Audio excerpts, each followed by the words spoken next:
আসসালামু আলাইকুম দর্শক, welcome back to my channel recipes by Shejas mom. শীত যত বাড়ে পিঠাপুলি খাওয়ার ধুমও যেন ততই বেড়ে যায়। তো শুরুটা দেখে নিশ্চয়ই বুঝতে পেরেছেন আজকের আয়োজন হলো দুধ চিতই বা ভেজানো পিঠার রেসিপি। প্রিয় দর্শক, আমার কণ্ঠ শুনে নিশ্চয়ই এতক্ষণে বুঝে গেছেন প্রচন্ড ঠান্ডা নিয়ে আছি, আর তাতে কি শীতের পিঠা খাওয়ার আনন্দটা মিস করব? কখনোই না। আমার মতো যারা পিঠা পছন্দ করেন তারা নিশ্চয়ই এই দুধ চিতইটা খুবই পছন্দ করেন শীতের সিজনে। প্রচন্ড ঠান্ডার কারণে কণ্ঠ কেমন আসছে জানি না, তবে রেসিপিতে কিন্তু কোনো কম্প্রোমাইজ করিনি। আশা করি রেসিপিটি আপনাদের ভালো লাগবে, আর ভালো লাগলে অবশ্যই একটি লাইক দিবেন আর চ্যানেলটি সাবস্ক্রাইব করে পাশে থাকবেন। তো চলে যাচ্ছি পুরো রেসিপিতে। চুলার জালটা মিডিয়াম রেখে আমি অলরেডি 1.5 লিটার ফুল ক্রিম গরুর দুধ চুলায় জাল করতে বসিয়ে দিয়েছি, আর এটাকে অনবরত একটু নেড়ে নেড়ে জাল করে নিচ্ছি। 1.5 লিটার দুধকে আমি 1 লিটার করে নিব, অর্থাৎ দুধটাকে বেশ খানিকটা আমি ঘন করে নিব। আর এই পর্যায়ে দুধটাকে মাঝে মাঝে একটু নেড়ে দিতে হবে যাতে দুধে উপর থেকে মোটা সর জমে না যায়। অনেকেই মনে করেন দুধটা বেশি ঘন করলে পিঠাটা ঠিকমতো ভেজে না। আসলে এই ধারণাটা পুরাই ভুল, কারণ আপনার পিঠা ভেজা নির্ভর করবে আপনার পিঠাটা কতটা সুন্দর হয়েছে এটার উপরে। ছোটবেলায় নানি দাদিদেরকে দেখেছি যেই চিতই পিঠাগুলা বানানোর সময় অনেক ফুলকো এবং ভেতরে শ্বাসযুক্ত ছিদ্র ছিদ্র তৈরি হতো, সেই পিঠাগুলো তারা ভিজিয়ে দিতেন। আর যেগুলো একটু কম ফুলতো সেগুলো শুকনা হাঁসের মাংস কিংবা যে কোনো ভর্তা দিয়ে খেয়ে নিতাম। তো এভাবে আমি আসলে শিখেছি আমার নানি দাদিদের কাছ থেকে। পিঠা ভেজানোর মেইন রহস্য কিন্তু পিঠা কতটা ভালো হচ্ছে এটার উপর নির্ভর করবে। অনেকেই পানির সাথে গুড় জাল করে তাতে পিঠাটা ভেজান এবং পরে সেটাতে দুধ অ্যাড করেন, তবে আমি আজকে পানিতে পিঠা ভেজাবো না, পুরাটাই দুধ দিয়ে পিঠা ভেজাবো। দুধটা জাল হয়ে ঘন হতে থাক, অন্যদিকে চলে যাচ্ছি পিঠার ব্যাটারটা তৈরি করে নিতে। আর কিভাবে ফুলকো চিতই পিঠা বানাতে হয় তার একটা পারফেক্ট রেসিপি আমার চ্যানেলে আমি কিছুদিন আগেই শেয়ার করেছি। এই ভিডিও শেষে এবং ডেসক্রিপশন বক্সে আমি লিঙ্কটা দিয়ে রাখবো, আশা করি দেখে নেবেন। তো পিঠার ব্যাটার আমার বানানো হয়ে গেছে, আর অন্যদিকে দুধটাও আমার ঘন হয়ে এসেছে, দেখতেই পাচ্ছেন। আমি এবার চুলার জালটা দুধের অফ করে দিচ্ছি। এবার দুধটাকে হালকা ঠান্ডা করতে দিয়ে অন্যদিকে আমি আলাদা করে গুড়ের মিশ্রণটা তৈরি করে নিচ্ছি।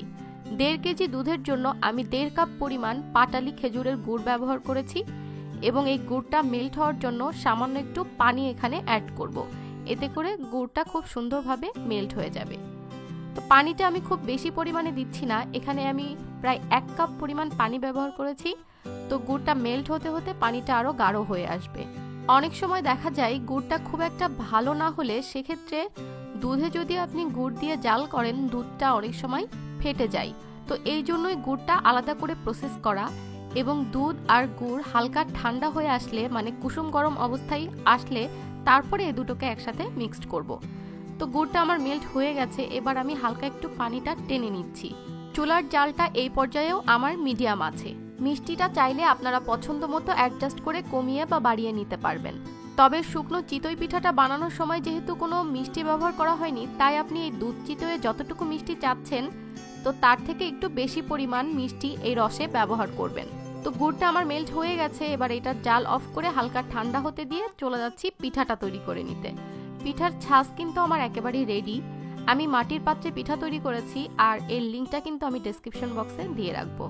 পিঠাটা আমার হতে থাক, অন্যদিকে দুধও হালকা ঠান্ডা হয়ে এসেছে আর গুড়ের মিশ্রণটাও হালকা ঠান্ডা হয়েছে। দুটাই কিন্তু এখন কুসুম গরম অবস্থায় আছে।